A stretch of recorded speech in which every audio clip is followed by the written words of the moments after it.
구약 60페이지입니다. 요셉이 이끌려 애굽에 내려가매 바로의 신하 친위 대장 애굽 사람 보디발이 그를 그리로 데려간 이스마엘 사람의 손에서 요셉을 산이라. 여호와께서 요셉과 함께 하심으로 그가 형통한 자가 되어 그의 주인 애굽 사람의 집에 있으니 그의 주인이 여호와께서 그와 함께 하심을 보며 또 여호와께서 그의 범사에 형통하게 하심을 보았더라. 요셉이 그의 주인에게 은혜를 입어 섬김에 그가 요셉을 가정 총무로 삼고 자기의 소유를 다 그의 손에 위탁하니 그가 요셉에게 자기의 집과 그의 모든 소유물을 주관하게 한 때부터 여호와께서 요셉을 위하여 그 애굽 사람의 집에 복을 내리심으로 여호와의 복이 그의 집과 밭에 있는 모든 소유에 미친지라. 주인이 그의 소유를 다 요셉의 손에 위탁하고 자기가 먹는 음식 외에는 간섭하지 아니하였더라. 요셉은 용모가 빼어나고 아름다웠더라. 아멘.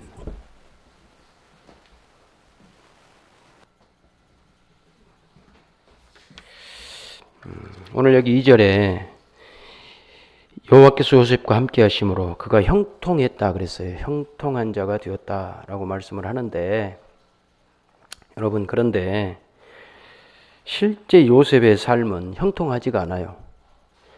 근데 이게 이제 모순이거든요. 모순. 형통했다고 했으면 여러분, 요셉이 일단은 그 노예로 팔려오지 않았어야죠.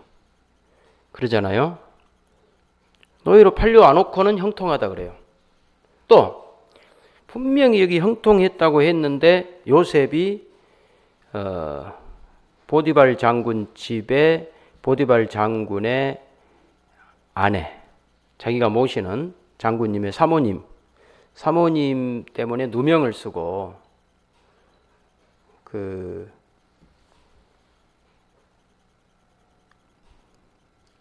이 감옥에 들어가게 되거든요. 7절부터 나온 내용이 그거예요. 7절 한번 보실래요? 그 후에 그의 주인의 아내가, 이 주인은 보디발을 말해요. 아내가 요셉에게 눈짓하다가 동참하기를 청하니 요셉이 거절하며 자기 주인의 아내에게 이르되 내 주인의 집안의 모든 소유를 간섭하지 아니하고 다 내 손에 위탁하였으니 이 집에는 나보다 큰 이가 없으며 주인이 아무것도 내게 금하지 아니하였어도 금한 것은 당신뿐이니 당신은 그의 아내임이라. 그런즉 내가 어찌 이 큰 악을 행하여 하나님께 죄를 지으리까. 요셉이 자기 주인의 부인이 잠자자, 우리 동침하자 그랬는데, 아니 내가 어떻게 그렇게 합니까? 주인이 허락 안 했는데. 그랬더니 날마다 10절 여인이 날마다 요셉에게 청하였으나 요셉이 듣지 아니하여 동침하지 아니할 뿐더러 함께 있지도 않았다. 요셉이 철저하게 이제 이 여자하고 있으면 큰일 나겠구나. 그래가지고 함께 있지도 않아요. 그럼 하나님의 형통이면 어떻게 해야 되겠어요? 그러면 이 여자가 포기했더라. 이렇게 해야 되지 않겠어요? 그죠? 근데 그렇게 안 해요. 11절 보세요. 그러한 때에 요셉이 그의 일을 하러 그 집에 들어갔더니 그 집 사람들은 하나도 거기 없었더라. 그 여인이 그의 옷을 잡고 이르되 나와 동침하자. 이 여자가 집에 와네요. 한두 번이 아니에요. 계속해서 같이 잠자자. 지금 집에 아무도 없다. 그러나 12절 그러나 요셉이 자기 옷을 그 여인의 손에 버려두고 밖으로 나가매 그 여인이 요셉의 그 옷을 자기 손에 버려두고 도망하여 나감을 보고 그 여인의 집사람들을 불러서 그들에게 이르되 보라, 주인이 히브리 사람을 우리에게 데려다 우리를 희롱하게 하는도다. 그가 나와 동침하고자 내게로 들어오므로 내가 크게 소리 질렀더니, 이제 거짓말로 무고하게 자꾸 자자. 근데 안 자니까, 안 자고 옷을 벗어버리고 도망가니까 옷을 자꾸 늘어지니까 요셉이 옷을 벗어 던지고 도망을 갔어요. 그랬더니 그 옷이 이제 반대로 나 겁탈하러 왔다가 내가 반항을 하니까 옷 벗어놓고 도망갔다. 이렇게 이제 만들어버린 거죠. 그죠? 그래서 결국은 요셉이 누명을 쓰게 되었다. 제가 이 글을 읽으면서 정말 아쉬웠던 것이 CCTV가 있었으면 얼마나 좋았을까 그 생각이 들더라고요. 여러분 그런 생각이 안 들어요? 그래서 내가 오늘 설교의 제목을 그때 CCTV가 있었더라면 이렇게 잡으려다가 설교 제목은 너무 가벼운 것 같아서 부재입니다. 부재. 오늘 설교 제목의 부재. 오늘 설교 제목은 뭐예요? 하나님의 형통케 하심인데 가로 열고 부재에 그때 CCTV가 있었더라면. 그럼 생각해 봐요. 현진아, 이때 CCTV가 있었으면 어떤 일이 있었을까? 요셉이 무고하게 당했을까 안 당했을까? 요셉은 정직한 사람이라니까요. 아니, 주인의 자기 사모님이 장군 사모님이 자꾸 자자 그러니까 안 된다고. 내가 어떻게 장군님을 모신 사람으로서 주인을 배신할 수 있냐고. 안 돼요. 그렇게 해서 이제 몇 번 뿌리쳤는데 마지막에는 옷을 벗고 뿌리쳤는데 그게 딱 상황이 뒤집어져 가지고 그 여자가 요셉을 자기를 겁탈하러 왔다. 성폭행하러 왔다. 근데 내가 이걸 증거로 잡았다. 그렇게 이제 바꿔버리니까 CCTV가 있으면 얼마나 좋았을까. 그래서 제가 그 챗 GPT한테 한번 물어봤어요. 여러분 챗 GPT 사용하세요? 챗 GPT한테 CCTV를 수사에 이용해서 CCTV가 있으면 그거 CCTV로 수사를 어느 정도 이용할 수 있는가를 챗 GPT한테 물어봤더니 CCTV 중에 45%를 이 수사에 이용할 수 있대요. 45%. 그러니까 CCTV에 찍혔다고 전부 다 수사가 되는 게 아니고 어떤 범죄 사건이 일어났어요. 누가 어떤 억울한 일을 당했어. 요셉처럼. 요셉은 자기 성폭행 안 했는데 성추행 안 했는데 지금 성추행범으로 지금 몰려가잖아요.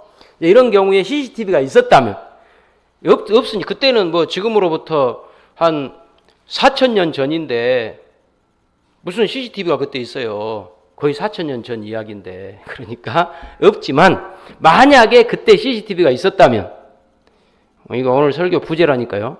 만일 그때 CCTV가 있었더라면 그러면 그때 이제 장군 집이니까 CCTV가 다 있을 거 아니에요. 마당에도 있고 막 여기저기 다 해놨을 거 아닙니까? 어딘가는 이제 찍혔다면 그걸로 이 범죄를 해결할 수 있는 확률이 45%라고 챗 GPT가 가르쳐 주더라고요. 그래서 특히 이제 강도나 이런 성추행 같은 경우는 어떻게 되냐? CCTV가 없으면 강도나 이런 성추행은 8.9%래요. 8.9%. 이 해결 확률이. 근데 CCTV가 있으면 몇 프로로 올라가냐? 55.7%로 올라간대요. 그러니까 CCTV가 있으면 요셉이 여기에서 빠져나올 확률이 절반 정도인데요. 근데 제가 놀란 것은 뭐냐면 제가 이제 이 설교를 준비하다가 그때 CCTV가 있었으면 요셉이 억울한 일 안 당했을 텐데 라고 했는데 제가 생각을 고쳐묻기 시작했어요. CCTV가 있었더라도 55.7%만 요셉이 누명을 벗을 수 있는 거예요. 그러면 100% 중에 55.7을 빼면 몇 프로는 CCTV가 있어도 안 된다는 말이에요? 45% 정도는 안 돼요. 그러니까 우리는 너무 CCTV를 믿지 말자 이 소리입니다. CCTV가 있어도 55%밖에 해결이 안 된다니까. 그러니까 요셉이 빠져나올 수 있는 게 예를 들어 뭐 사각지대라든지 아니면 CCTV 뭐 뒷면이 잡혔다든지 뭐 이렇게 하면 그게 완전한 증거가 안 된다는 거예요. 자기의 무고죄를 밝혀줄. 그래서 깜짝 놀랐어요. CCTV만 있으면 어떤 성추행이라든지 강도라든지 이런 게 한 90% 이상은 검거율이 나올 줄 알았어요. 지금 제가 나중에 한번 화요일마다 우리 교회 이 피아노 사준 그 해피기부 합창단의 단장님이 김복준 선생님 부인이에요. 화요일마다 저하고 만나요. 그 딸이 김경선 자매인데 이 김복준, 여러분 김복준 씨 알죠? 사건 반장 뭐 여기 막 나오신 분 TV 많이 그분 굉장히 유명해요. 어떤 분들은 표창원 씨보다 더 그분이 실제 수사에 있어서는 훨씬 월등하다고 이야기하신 분들도 있더라고요. 야, CCTV 검거율이 이거밖에 안 돼요라고 하면 제가 여쭤보려고 그래요. 김복준 씨 만나면. 어쨌든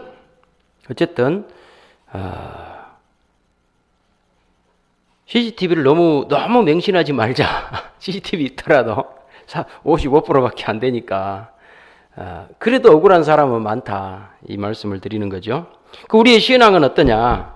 여러분, 우리의 신앙은 믿음으로 살면 반드시 거기에 따른 보상이 오는가? 이게 이제 질문이에요, 질문. 요셉은 믿음으로 정직하게 살았잖아요.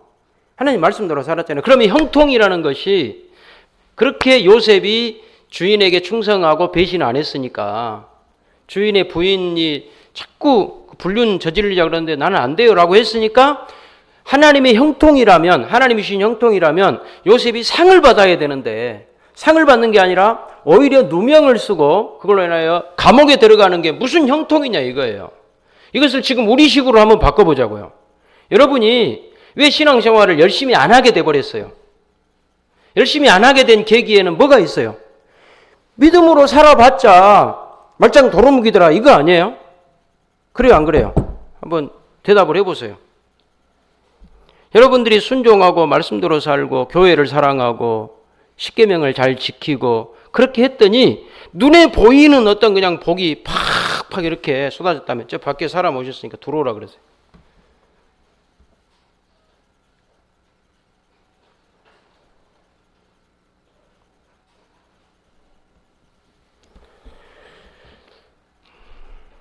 예, 아니 우리 책 보러 오신 분인데 오서 예배 드리시라고 그래요. 예배 드리시라고.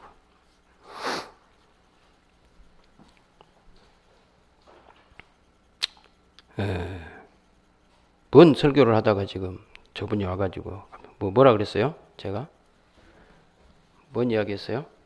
여러분도 정신이 없고 저도 정신이 없고 누구 한 사람은 정신을 차리고 있어야 이게 설교가 될 건데 믿음으로 산다고 그래서 여러분들에게 그 결과가 반드시 좋은 결과가 오면 누가 그렇게 안 살겠습니까? 그러잖아요. 11조 한번 하면 그 다음에 반드시 하나님께서 그냥 몇 배의 복을 주시고 막 일거리가 넘쳐나고 월급이 막 올라가고 그러면 누가 안 하겠냐고요. 근데 그런 게 없잖아요. 눈에 보이는 그런 게 없잖아요. 우리가 믿음으로 산다고 그래서 당장 막 보상이 우리 손에 잡히는 게 아니잖아요. 오히려 억울한 일만 생기잖아요. 그러면 하나님은 분명히 우리에게 형통의 길을 주신다 그랬는데 요셉에게도 그러더니 왜 우리에게도 그렇습니까? 여러분, 하나님께서는 신자가 믿음으로 삶에도 불구하고 고통을 피하게 해주지 않아요. 눈에 보이는 보상이 당장 우리 손에 잡히지 않습니다. 시편 13편 한번 우리 찾아봅시다. 이건 우리만의 문제가 아니고 일반적인 구약이나 신약이나 일반적인 신자의 문제. 시편 13편 1절.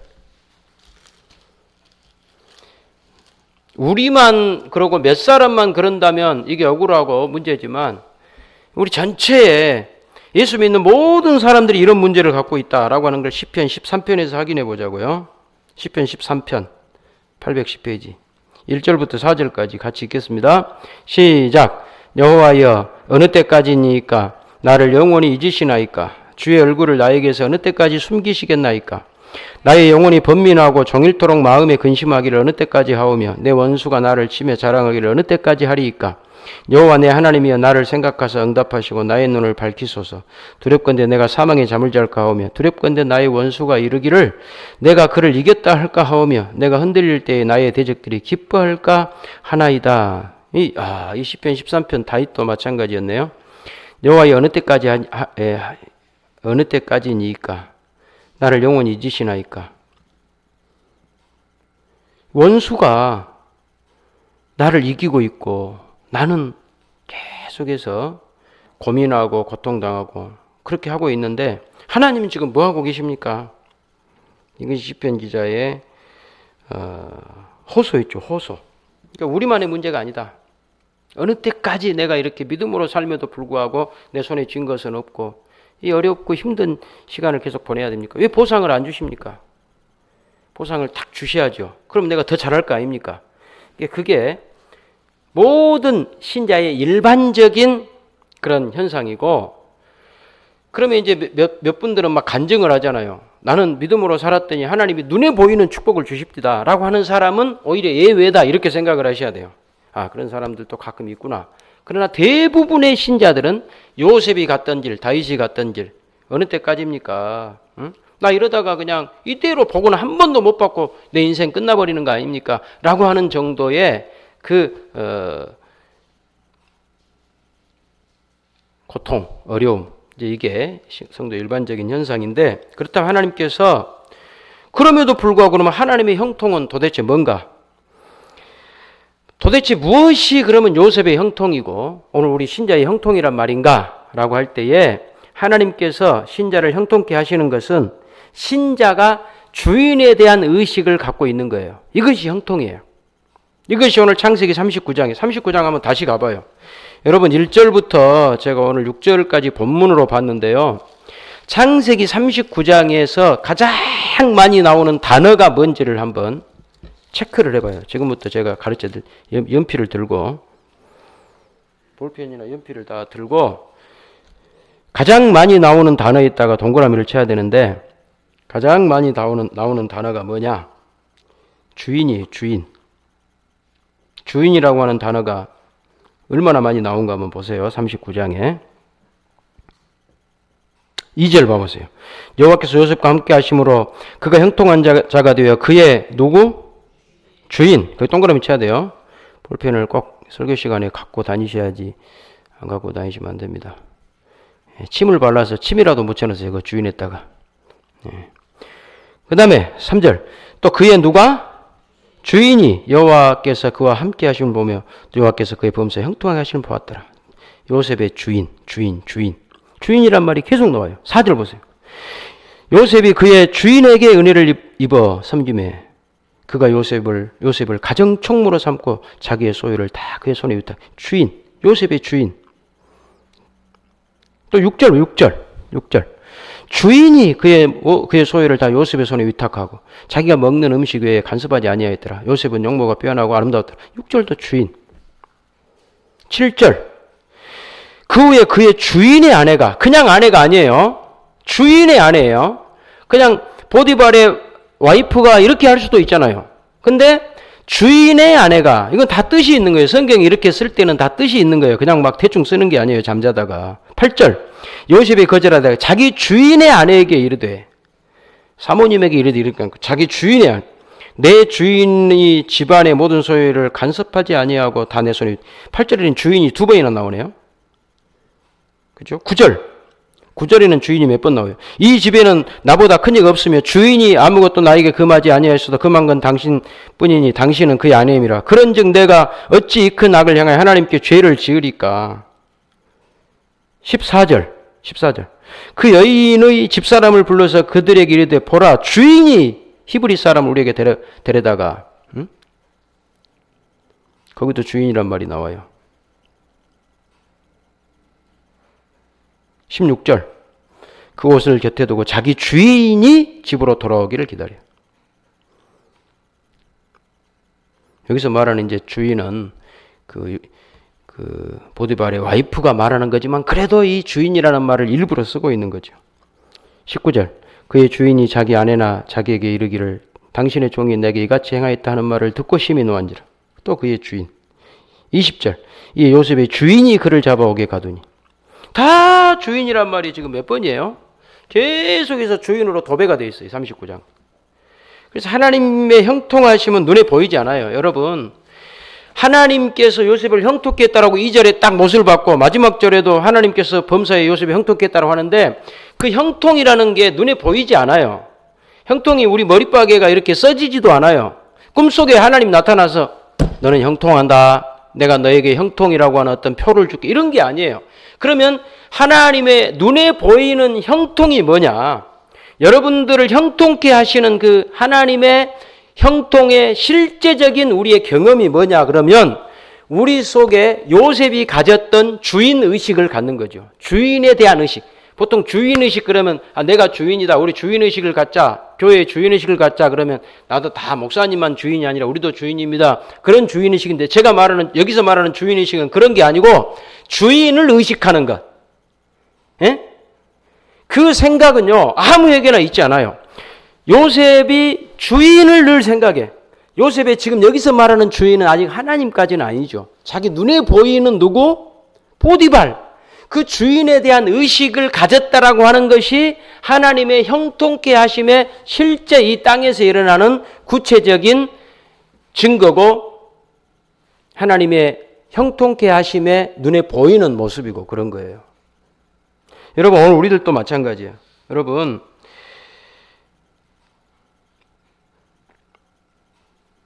아까 우리 시편 13편 봤는데요. 13편 아까 5절 거기 표시해놓고 오라고 그럴 거를 그냥 왔네요. 13편 4절까지 봤는데 5절을 한번 봅시다. 시편 13편 5절.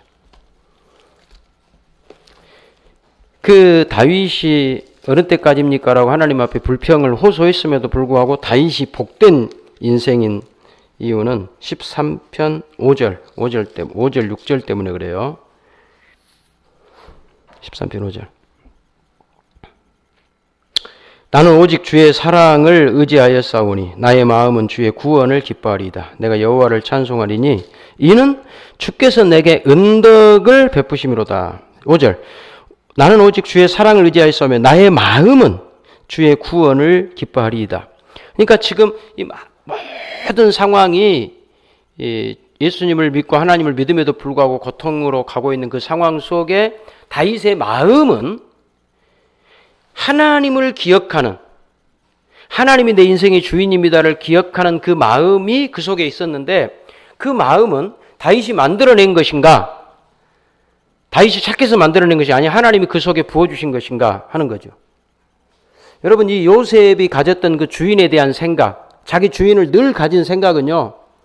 요셉이 스스로 만들어낸 게 아니고 하나님께서 요셉 속에 심어준 거예요. 언제부터 그 생각이 들어갔을까요? 그가 17살에 꿈을 꿀 때 그 꿈이 자기가 꾸고 싶은 것을 꾼 게 아니라 하나님이 꾸어지게 했듯이 지금 주인에 대한 그런 생각도 나에게는 주인이 있어라고 하는 생각도 요셉이 착한 사람이기 때문에 남달라서 그런 생각을 했던 게 아니고 하나님께서 요셉의 심령 속에 너에게는 주인이 있어 주인에 대한 의식을 심어준 거죠. 지금 우리식으로 말하면 하나님에 대한 감각, 여러분이 하나님의 자녀라고 하는 생각, 나는 구원받은 하나님의 자녀야, 나는 거듭났어, 성령님이 내 안에 계셔라고 하는 이 구원의 감각이 무엇으로부터 생겼느냐?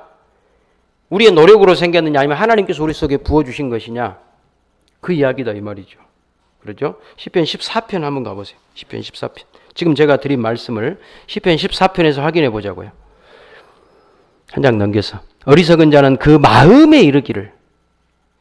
아까 13장 5절은 나는 오직 주의 사랑을 의지하였사오니 나의 마음은 주의 구원을 기뻐한다 그랬잖아요. 마음속에 하나님에 대한 생각, 구원에 대한 감각이 있는 자가 복인데 그 마음에 그런 구원, 믿음을 하나님이 심어준 것처럼 14절 어리석은 자는 그 마음에 이르기를 하나님이 없다 하는도다.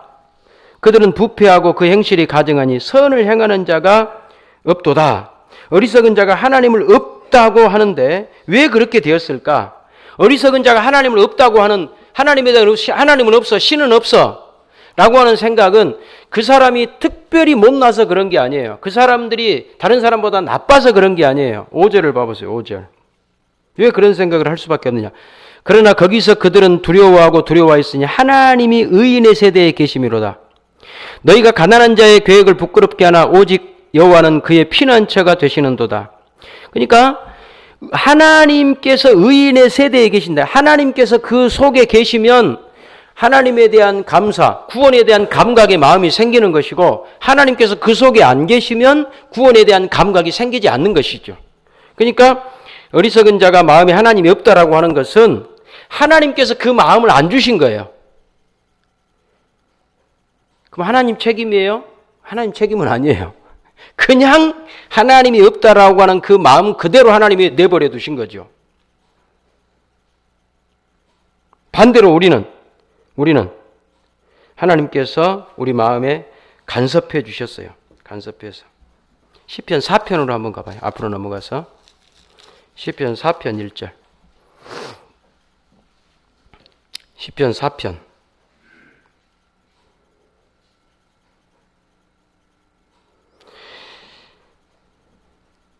내 의의 하나님이여 내가 부를 때 응답하소서. 곤란 중에 나를 너그럽게 하셨사오니 내게 은혜를 베푸사 나의 기도를 들으소서. 인생들 어느 때까지 나의 영광을 받고 욕되게 하며 헛된 일을 좋아하고 거짓을 구하려는가. 여호와께서 자기를 위하여 경건한 자를 택하신 줄 너희가 알지어다. 내가 그를 부를 때에 여호와께서 들으시리로다.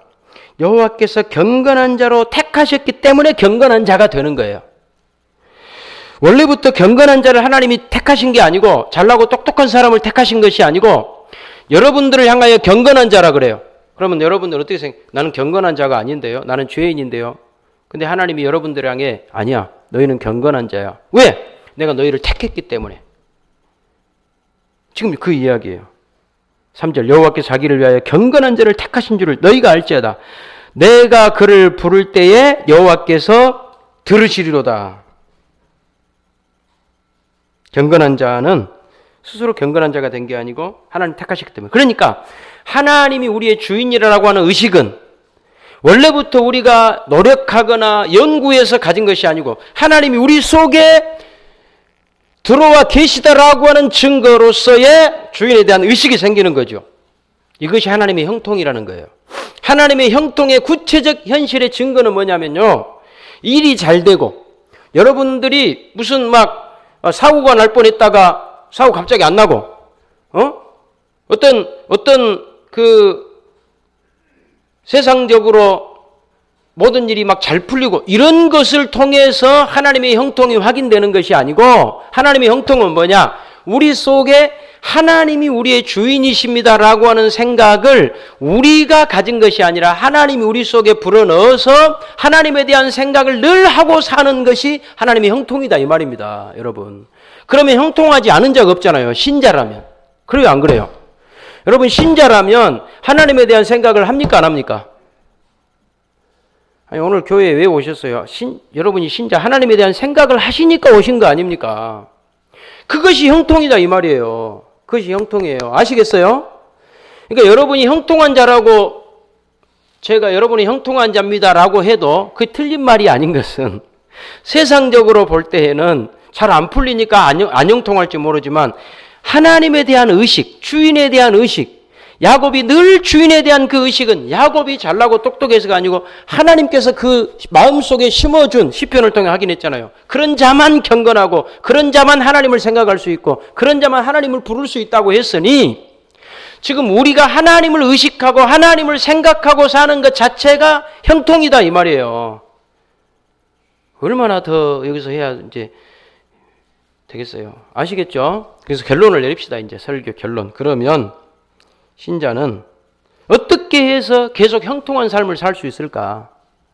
신자가 형통한 삶을 살 수 있는 이유, 살기 위해서는 하나님께서 세우신 대리자들을 하나님의 CCTV로 생각하고 눈치를 보고 살아야 돼요. 이것이 오늘 설교를 통해 우리 가르쳐 주는 거예요. 구체적인 교훈이에요. 아까 오늘 설교의 제목의 부제가 그날 CCTV가 있었다라면 그랬잖아요. 제가. 그런데 요셉에게는 CCTV가 있었어요. 누굴까요? 확인해 볼까요? 여러분 요셉에게 CCTV가 4천 전에 있었다니까요. 창세기 39장 가봐요. 1절 가봐요. 다시. 여러분 아까 슉 지나와서 그 CCTV라는 걸 몰랐죠. 창세기 39장 1절 다시 가봐요. 요셉을 바라보는 CCTV가 있었다니까요. 그날 CCTV가 있었더라면 그랬지만 창세기 39장 1절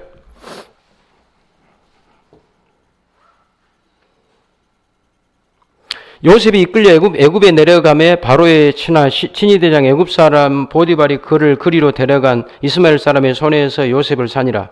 여호와께서 요셉과 함께 하심으로 그가 형통한 자가 되어 그의 주인 애굽 사람의 집에 있으니. 자, 3절 보세요. 3절. 3절 다 같이 읽어야 돼요. 3절 다 같이. 시작. 그의 주인이 여호와께서 그와 함께 하심을 보며 또 여호와께서 그의 범사에 형통하심을 보았더라. 이게 CCTV예요. 지금 요셉의 형통함과 요셉이 여호와와 함께 계심을 누구 눈을 통해 보고 있는 거예요? 여기서 말한 그의 주인은 누구예요? 보디발이에요. 보디발의 눈이 하나님이 세우신 CCTV인 거예요.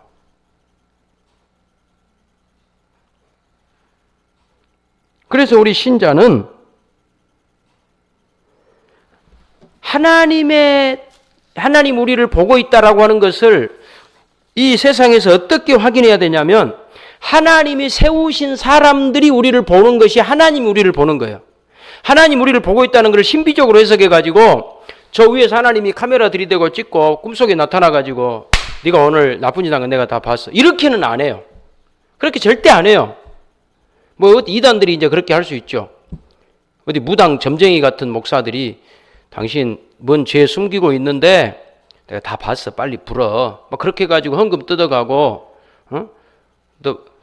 너 내가 앞으로 운명을 보니까, 너 미래를 보니까 너 어떤 일이 있을 것 같은데 너 빨리 뭐 어떻게 하라고. 그런 거는 전부 가짜예요. 그렇게 하나님은 그렇게 안 봐요. 누구를 통해서 하나님은 우리가 그 하나님의 CCTV에 포착이 되게 하시냐면 요셉으로 말하면 보디발 같은 사람인 거예요. 보디발은 하나님을 믿어요, 안 믿어요? 안 믿는 사람이요. 그런데 하나님이 세웠어요. 그러니까 오늘 설교의 결론은 뭐냐? 하나님이 세우신 사람들이 CCTV다 생각하고 그 사람들 눈치를 보고 살자 이 말이에요. 이것이 신앙이에요. 이것이 하나님의 사람이 형통하게 사는 길인 거예요. 어떤 신자들은 이렇게 말해요. 난 누구 눈치도 안 봐. 어떤 목사님들은, 저도 이제 그랬어요. 저도 지금 목사가 된 지 이제 오래 돼가지고, 한 10여 년, 12, 13년 하면 이제 은퇴하겠죠. 그러니까 오래 한 거예요. 저 정도만 해도 목회를 오래 한 거예요. 근데 제가 목회 초년생 때 이렇게 생각을 했어요. 나는 누구 눈치도 안 봐. 교인들 눈치 안 봐. 나는 하나님의 눈치만 보고 나는 목회할 거야. 라고 했는데 그게 맞는 말일까요? 틀린 말일까요? 하나님이 제가 그렇게 생각하고 목회했던 거를 기뻐하셨을 것 같아요? 안 했을 것 같아요? 오늘 설교를 통해. 그렇게 하면 안 되는 거예요. 교인들 눈치를 봐야 돼, 목사는. 그래서 오늘 설교가 은혜가 된가 안 된가, 그래서 교인들이 잠을 자고 있다는 말은 그 눈치는 나한테 지금 뭔 말을 하고 있는 거예요? 빨리 끝내버리라 그 말 아니에요. 목사님 그만하고 빨리 그 눈치를 봐야 돼. 내가 그게 진짜 목사예요. 근데 저는 지금까지 그렇게 눈치 보는 것은 잘못돼. 왜냐하면 교인들을 하나님이 세웠잖아요. 여러분들이 보디발 같은 하나님이 세운 사람들이에요. 그럼 목사는 우리 성도들이 싫어한가 좋아한가 그 눈치를 봐야 그게 진짜 내가 하나님의 형통을 의식한 자로 사는 거예요. 근데 제가 철이 없을 때는 난 누구 눈치도 안 봐. 장로님 눈치도 안 봐. 나는 내가 하고 싶은 대로 해버릴 거야. 라고 하는 것은 하나님의 형통의 그 방식을 내가 거부한 거예요.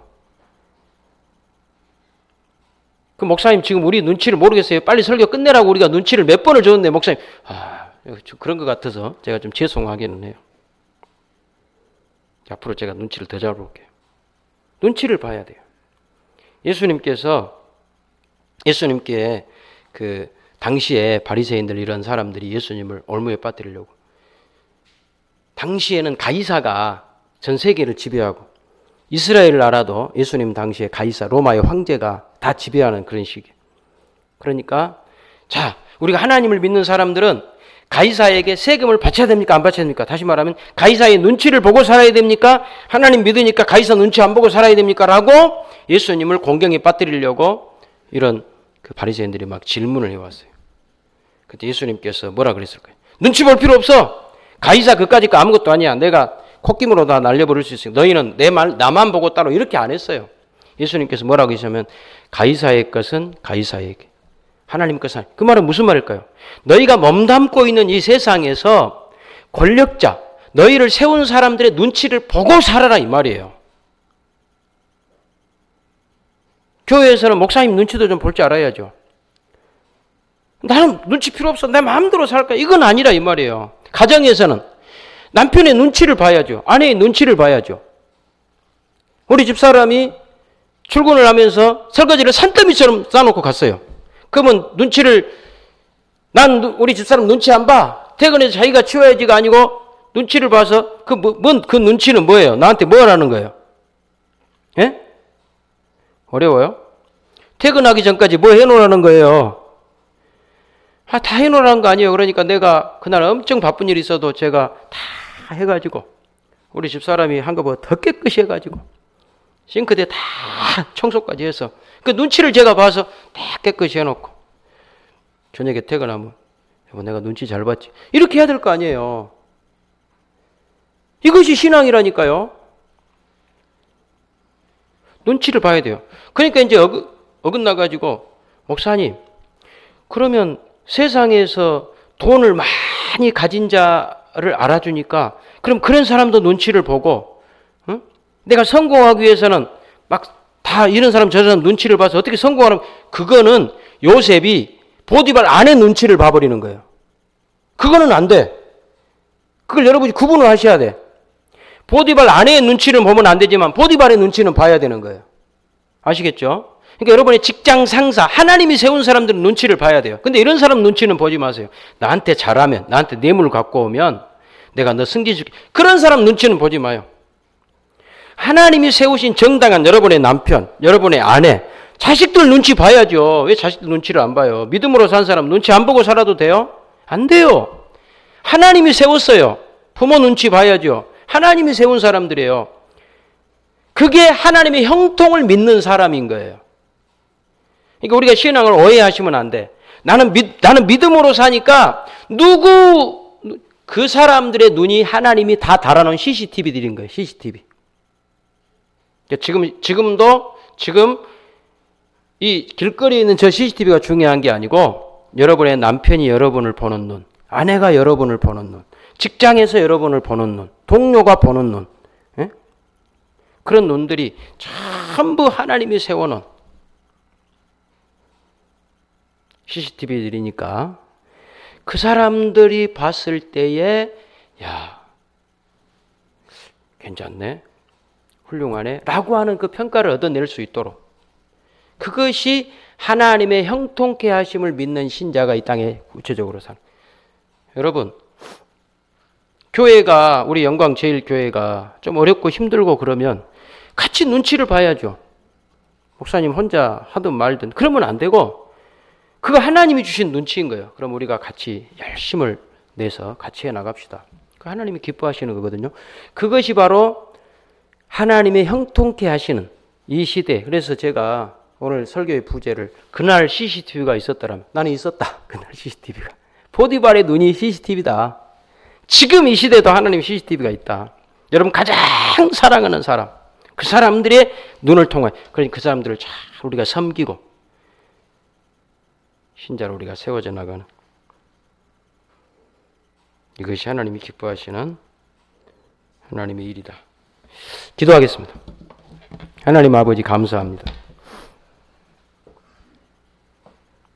요셉은 세상적으로 형통했느냐라고 할 때에 그 형통은 없었습니다. 그러나 하나님이 세우신 보디발 장군이 그가 하나님을 믿든 안 믿든 그의 눈이 하나님의 눈이라고 생각하고 요셉은 하나님의 형통, 하나님에 대한 의식, 하나님이 주인이라고 하는 그 의식을 마음에 가지고 그렇게 살았던 것처럼 오늘 우리가 하나님을 의식하는 이 마음은 우리의 노력으로 생긴 것이 아닙니다. 우리가 잘나서 하나님 믿는 거 아닙니다. 하나님 우리의 주인이고 하나님을 생각하는 이 마음 하나님이 주셨습니다. 그러니 그 믿음을 가지고 이제는 가정에서 남편, 아내, 직장에서 동료, 상사, 그리고 우리 교회에서 함께하는 믿음의 형제 자매들, 우리의 이웃들, 그들이 전부 하나님이 세우신 CCTV고 하나님의 눈이라고 하는 것을 우리가 기억하며, 하나 우리 마음대로 살지 말고 내가 살고 싶은 대로 살지 말고 그 사람들 보기에 정말 신자답게 하나님의 형통하심을 믿는 자답게 내가 좀 더 손해보고 내가 좀 더 희생하고 내가 좀 더 사랑하고 예수님이 십자가를 지고 따라가는 하나님의 형통의 길을 걸어가는 저희들이 되게 없어서 예수님의 이름으로 기도하옵나이다. 아멘.